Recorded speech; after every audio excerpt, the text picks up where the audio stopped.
Hello and welcome to the EFN Presents review for Season 4, Episode 24, Equestria Games. Joining me today, I have the head of PMV posting for Everfree Network, Index. Hey. From Stay Brony, my friends, the one without the mustache, Screwball. Hi. And editor of a good half the episode reviews for Season 4 and personal savior of my sanity, Wub. Hello, everyone. Guys, thank you so much for joining me today. No problem. So this episode, Equestria Games, this has been building up for an entire season.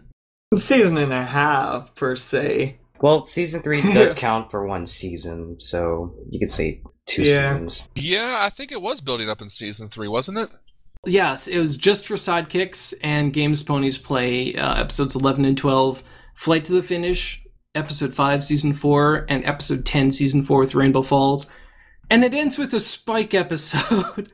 I'm sorry, I need to start off with that, because some people are saying, this is a great Spike episode. Why did a Spike episode need a season and a half of setup?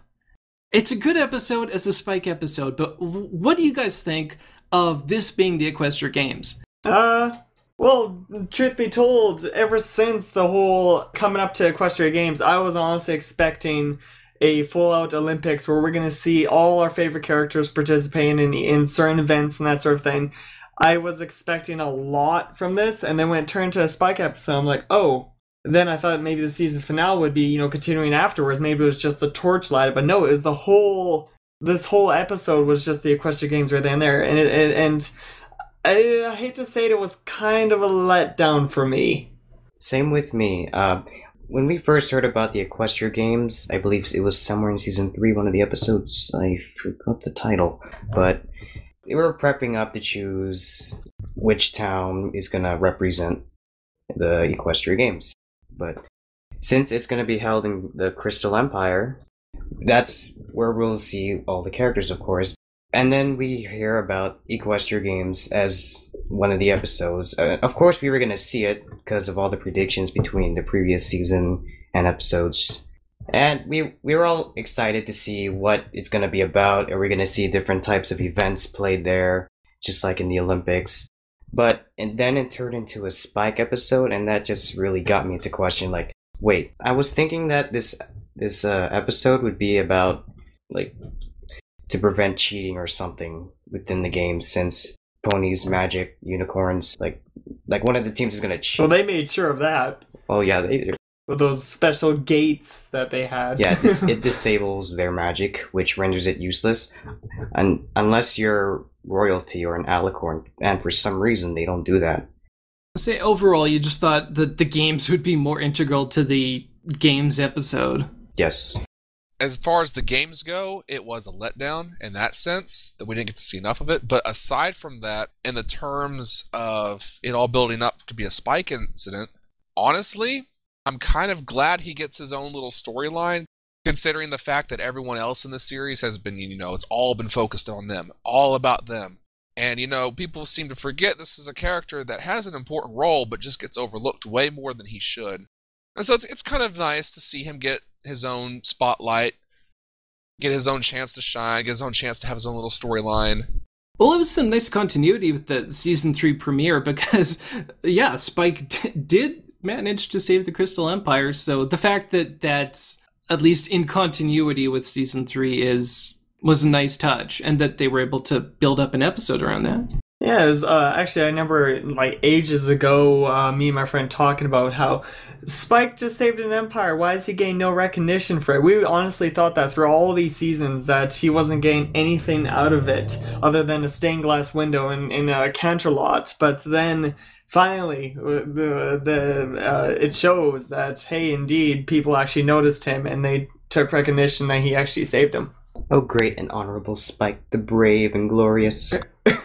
I love it. To go back on what I was saying, though, I know we missed a lot of the games, but I'm not necessarily going to say that we probably haven't seen them yet, considering what they did back in Season 3, where we missed half the story, but then they went back and made another episode about it. They may not do it this season, but there's always a possibility of next season, or maybe this is it. But either way, I wouldn't necessarily call it a complete and total letdown.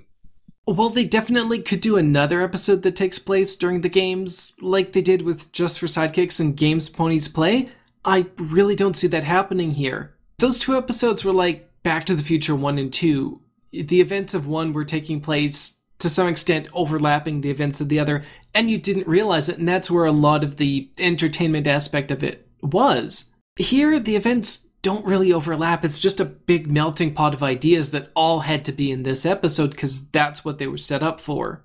Nothing really ties in here. They're all discrete, separate plot lines. There's Spike's story, there's Pinkie Pie's obsession with the medal count, which, I'm sorry, that felt completely tacked on. That felt like, well, the writers acknowledging that, wow, we just wrote a Spike episode.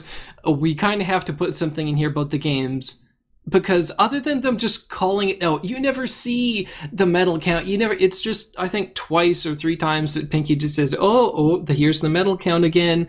Oh, we may win, we may not. It all ends up on this. They're trying to create some sort of stakes or tension or investment, and it's just not there because it doesn't get any screen time.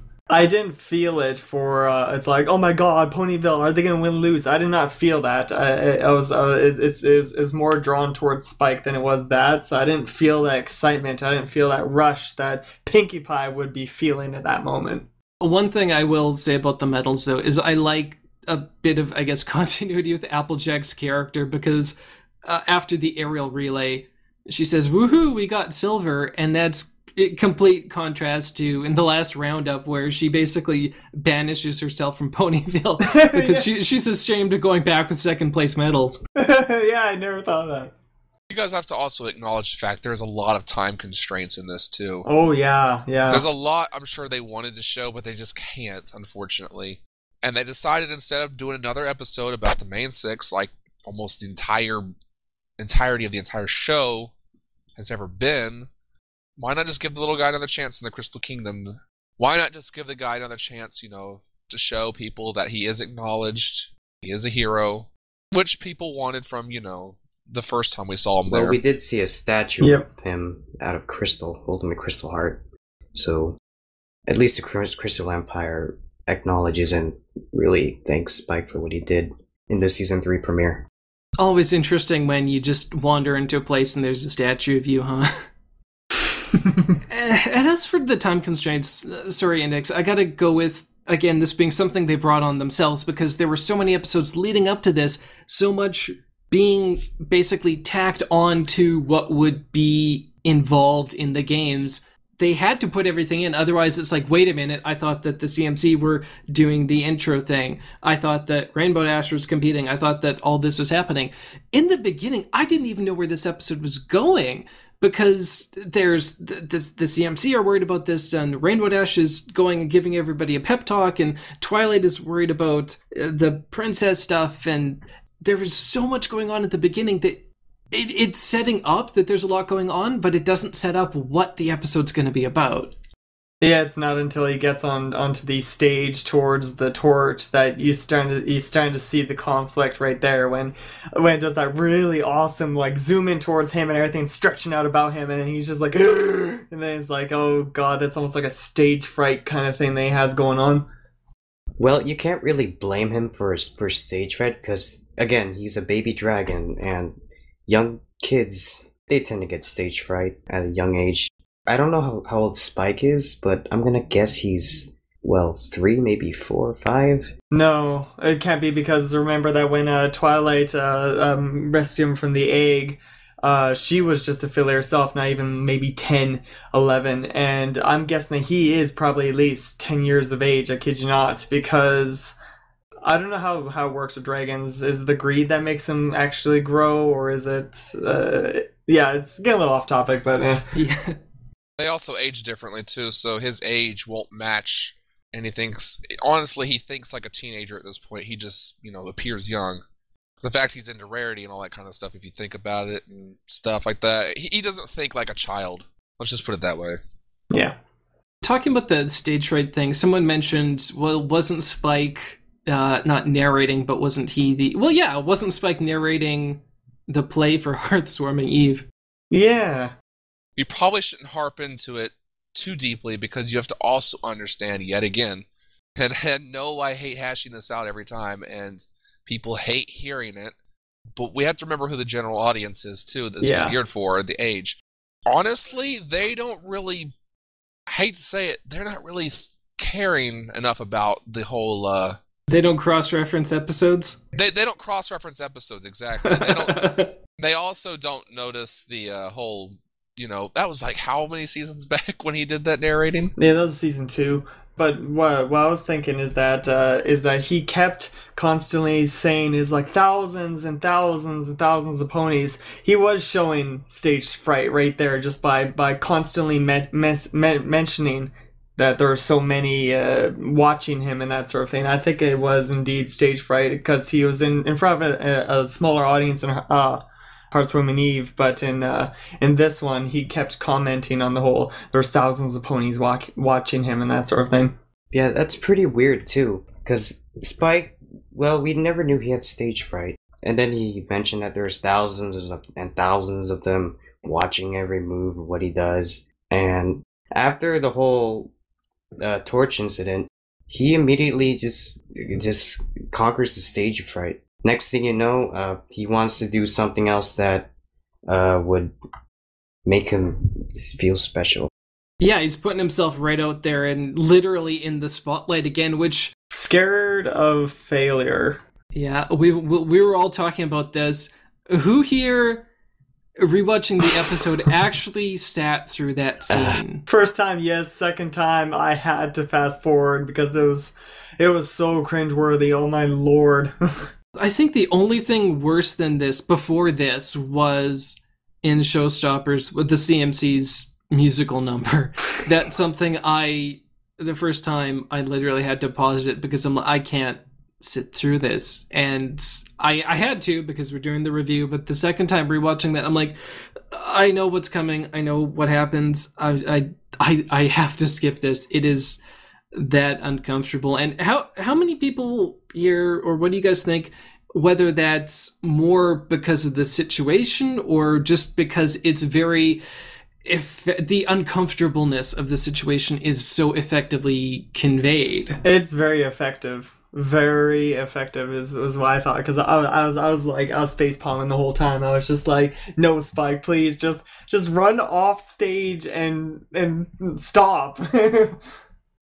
Honestly, I see in this episode yet again what the writers are doing is they're trying to find issues and topics that people of the age that's geared towards are going through. Stage fright is a big one. Learning to accept yourself. Learning to accept yourself, accept personal praise, because it doesn't matter how many people acknowledge you for what you do until you acknowledge yourself for your own actions. It's not going to amount to anything. These were all lessons. I mean, each episode in the past that was supposedly, leading up to this also had lessons that revolved around what people need to learn at an early age. So it was, yet again, it was another good episode in that context. I mean, if we're going to read into it from a deep episodic series storyline building concept, yes, the games were disappointing. But as far as what it's meant to be seen as, I think they did a pretty good job with it. Yeah, the message came across well. Yeah, the message was well written. And that's what it was about, was portraying the message. And as much hype as they put towards the games, they still did a really nice job with the message. Heck, I even kind of teared up at the whole Spike telling of his message. And I'm like, that's very... I really enjoyed how they portrayed it. Going back a bit to that Spike trying to sing the anthem, and just Screwball, like you'd mentioned, when Spike is giving the lesson at the end, Kathy did a really good job here because Spike goes through a pretty broad range of emotions in this episode, and he is the focus of this episode. There's other stuff going on, but again, undeniably, he is the focus, and it can be difficult to sell some of that, right? Because it's easy to sell comedy in a way, and I'm not trying to belittle people who do that, but when you start getting into like uncomfortable scenes or lessons between the conversations between Twilight and Spike, where there is There's emotion. more nuance. Yeah, it really is that personal moment between the two characters that needs to come across. It's the hardest part in voice acting, in my opinion, is portraying saddened emotion. Like I don't know. Some people when they read like a sad fanfic or something, they'll try to put in that sad emotion vibe into it, and it never seems to work for me because they're just not doing it well enough. I hate to say it, but there's a lot of voice actors out there that can't seem to really capture that sad emotion that you're supposed to be feeling as you tell the story. And but I think Kathy did an amazing job at capturing that sadness. Speaking of Twilight, I actually noticed some of the actions that she did throughout the episode. Like, when she was on her way to her seat, she didn't really feel positive in a way, that because she would rather sit with her friends than up on a throne next to the other three princesses. Yeah, she was looking down at them as they're down the bleachers. And I think the one thing that made her feel a tad bit comfortable was that Cadence was waving to her. Cadence was there, which reminded her of, well, they do share history together, so she's all right with her seat. Yeah, there's that pre-princess history that she and Cadence share, and clearly that's what Twilight needs in that moment, that's anchored to some time, that linked to some time before she was Princess Twilight. She wants to sit with her friends, she wants to cheer on her hometown, she doesn't want to be regal in this episode. And a lot of the time when we've seen this, we've said, all right, Twilight is still Twilight, she's not completely changed character. And in Tradia, we saw that she was able to carry out some of those princess duties, but I wonder if this might factor into the finale at all, because I wonder if there's going to be that moment where Celestia thinks that Twilight won't be able to let go of those connections to Ponyville or to her friends to do something that she needs to do as a princess. That would be an interesting situation for Twilight to be in, because she really hasn't had to give up too much. Oh, she can't sit with her friends, that's not a big deal. But we haven't seen a very big conflict of interest as far as Twilight's character goes. And that would be a really interesting lesson for her to have to face, because she's got her friends, but she also has her responsibilities. And sometimes you just can't balance the two of those. Bottom line is, yes, this was a subplot situation. I think the writers are more focused on the finale. I think, as far as it goes, though, this was a good moral lesson. And from what I've seen in the comments of the videos posted online and people who've watched it, a lot of people say this message has impacted them personally in a good way. So I think the writers achieved something in that regard. So for me to conclude what I feel, I think this episode was decently written enough to reflect a good moral, but was disappointing when it came to the games. But what can you expect from a show, I mean, that's not geared to us, geared to younger audience. So I'm not really going to hold, the writers to the fire for writing an episode, Well, you know what I'm talking about. The whole in-depth storyline, progression, and stuff like that. They got to do what Hasbro tells them to do. I really enjoyed it. That's just me, though. I like that you brought up the lessons, because we've already talked about how there's too much going on in this episode for them to develop everything fully, and the lessons are part of that. There's a lot of things that Spike does in this episode. He's unable to light the torch because he's too nervous. He makes a fool of himself trying to sing the anthem. Everything that he does seems to have a different motivation or a different reason behind that. One of the things they mention at the end is sometimes to feel good about yourself, you need to let go of the past. Well, that really only started at the end of Act 2, when Spike makes a fool of himself trying to sing the anthem and then just hides away in the hotel room. It comes in so late in the episode, and it's resolved so soon after. The lessons don't have as much impact when you don't have enough time to develop them. It comes and goes so fast, you really don't even get to think about it beyond, well, yeah, that was pretty awkward for Spike. Yeah. But I guess one positive point I have to say about the lessons in this episode is, while the earlier seasons seemed to focus on how to be a good friend, how to treat people around you, this is a very personal lesson, and like you said, Index, it resonated with a lot of people. And it should, because it's not something where you have to ask, how have I been treating other people? It's just what you think about yourself. And even if people aren't conscious of that, that self-evaluation is something that we tend to do a lot. So even though friendship is the core concept of the show, is this something that you really wish was explored more often in the episodes? That, I guess, to be a good friend, you need that inner self-worth that comes from being able to properly self-evaluate and not be too hypercritical of what you do. Twilight did a good job at helping a friend in need. I feel like there's a song that should be inserted here, but that's just me. We have another couple seasons around the corner of us after this, so I think we got plenty of time to find out what lessons we can possibly learn. Will we ever revisit lessons? Who knows? But from what I understand, and not really spoil anything, finale, from what I understand, is supposed to be a life-changing experience, so who knows where we're going to go after this. Yeah, I've gotten some words on it. Again, no spoilers. I can't say anything, but it's gonna be a ride. It's supposed to be big. It's gonna be big. So I guess we'll just find out. Oh yeah, super excited. We have one more character for her to get a certain key. I didn't read the synopsis, so I don't know.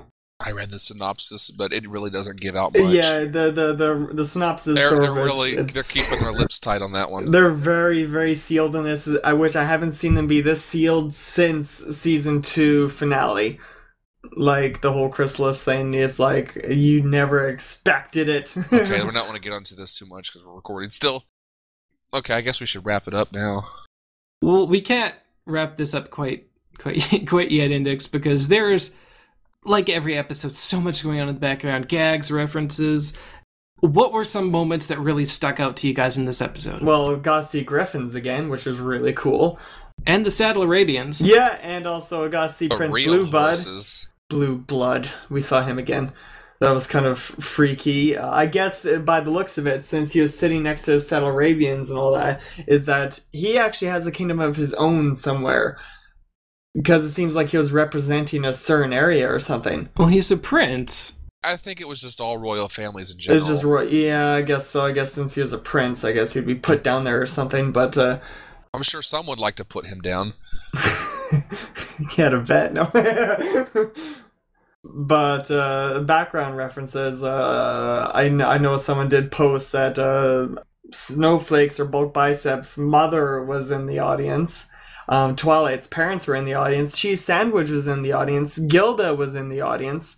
A bunch were in the audience. But of course the audience was blurred out, so you couldn't really see. But if you told by the color skews and the body shape, there was a lot of background characters that stood out. I cannot believe that people went through all the frames looking at tiny, blurry spots of color. It's crazy. I couldn't even believe it. I saw this one graph that showed like red circles everywhere, and it's like this is this. I'm like, whoa, okay. Well, the crowd was a big shout out to all the OCs ever made. I saw this brown one with red hair, and I'm just like, who is that?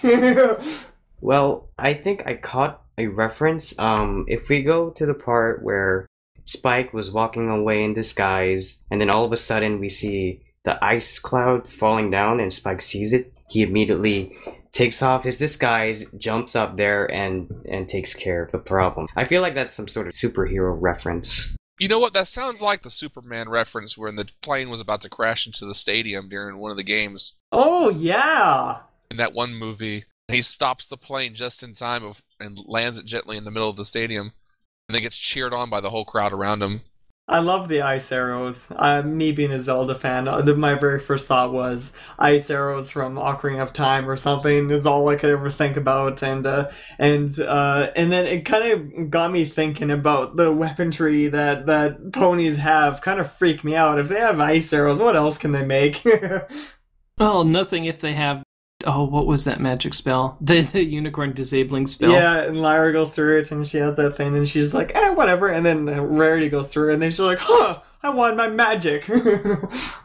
we were talking about the time and too much going on in the episode. That was a pretty effective use of time because it fits into why you have unicorns in a sporting event, why they might need to take measures to prevent cheating, but at the same time, it factors into the ice cloud that happens later. So it really serves a dual purpose, even though it fits naturally into the story. They don't have to shoehorn it in to explain why the unicorns are helpless.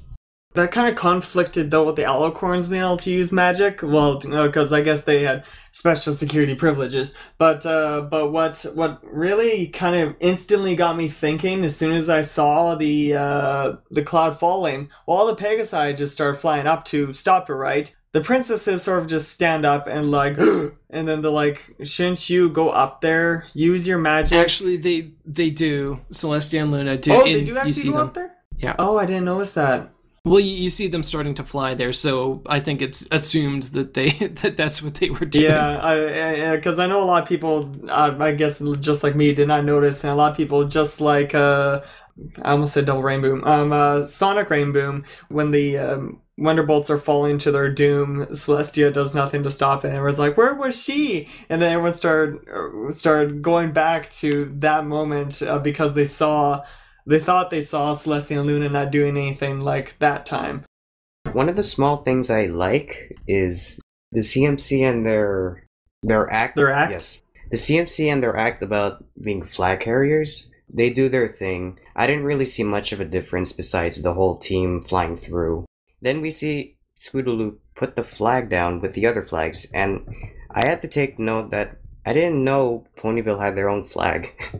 Oh yeah. They did reference to it in was it Rainbow Falls, and then you see Derpy come out for the first time ever, and she's holding that flag, and there's like Go Ponyville. You notice a lot of them all had that same flag, so it was kind of referencing it, but they didn't really say it verbally. The flags, though, we see like one from Appaloosa, the Crystal Empire, or even Rainbow Falls. I guess they have a team representing in the Equestria Games.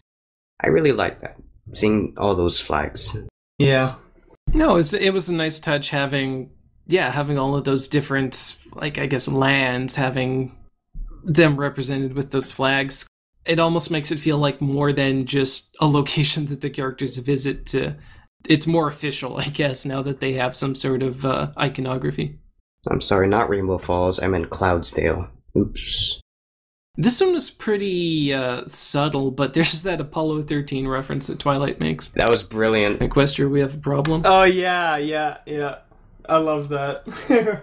But a favorite moment, I think, I do have to go with when Twilight is talking to the main six and saying, oh, I have to explain to Spike, I'm the one that started the fire. And Rainbow Dash says, oh, he's coming, act casual. She puts on her sunglasses, crosses her arms, and goes, sup. I just like Rainbow Dash's idea of acting casual. I loved her saying sup. That was freaking hilarious. The one other thing I gotta mention, because it was bugging me. I'm like, yes, I'm not crazy. It is actually there because I ran it by you guys. That's the sound like background music when the ice cloud is falling. When you pointed that out to me, that was really... Oh, that just blew my mind. Like, they actually did that? That blew my mind. I guess for... to explain it for the review, when the ice cloud is falling and before Spike runs over there, the background music is actually a very similar, it's almost like a copy of the Dark Knight. The Dark Knight theme, yeah. It was awesome. Like when Ramble sent it to me for the first time, as soon as I started playing and I heard that music playing, I'm like, that's Batman, isn't it? And then he just sends me the second video, click it, I'm like, oh my goodness, it is Batman. I'm actually currently looking at now one thing that made me laugh so damn hilarious, or laugh, whatever. When you see this statue of Spike, and then Spike's like leaning over the rails, and he says, "Hello, gorgeous." Oh yes. Oh my goodness! Like that made me laugh awfully hard. I don't know, just the way he said it. I just burst in tears. I thought it was hysterical. Also, another small thing. It's not that big of a deal, but I like how Pinkie Pie, when she was offering Twilight a seat, she was just hopping off of people's heads, and they didn't really seem to mind. That's pretty funny. They're like, oh, it's just Pinkie Pie. Nah, it's just typical Pinkie. No one like whatever. I believe they already know what she does, and you're like, well, just stick with it. She was definitely the borderline, Pinkie Pie being almost too ridiculous. Like, after Spike's song, she just calls out, nailed it. Yes, that was good. That was the iceberg for me. And then that baby crying at the end, you could just like hear it in the studio audience, and everyone's just silent besides that baby. I love those kind of little gags that they do. Was disappointed with the whole not enough games, again, time restraints, all that stuff. But overall, I love the message that he did, and it was a pretty good Spike episode. I enjoyed. Like subplots. I was really actually more interested in the subplots than the main plot, and that really isn't a good thing for me. Yeah, well, for how much they have going on in the episode, they do a decent job of at least not leaving anything by the curb. They do at least pay lip service to everything that they were setting up, or they did set up both in Season 3 and Season 4. And as a Spike episode, I think, we've agreed, pretty solid Spike episode, treats them properly, continuity to the Season 3 premiere. And yeah, just all around, I think, positive episode, if a little bit of a letdown because of, I guess, maybe what we were expecting the Equestria Games episode was going to be. That about wraps it up for this week. Once again, my guests were Index, Screwball, and Wub. Guys, thank you so much for joining me today, and Screwball and Wub for joining me on your very first episode review here. It was fun. It was a jolly good show. I had a fun time. We gotta do this again. Call me up for season finale because, I already know a bit about it. The tears shall be shed at the end of this season. Yeah, I can't believe it's almost over. Well, on that note, tune in next week for a review of Season 4, Episode 25 and 26, the Season 4 finale, Twilight's Kingdom, Part 1 and 2. This has been EFN Presents. Thanks for watching.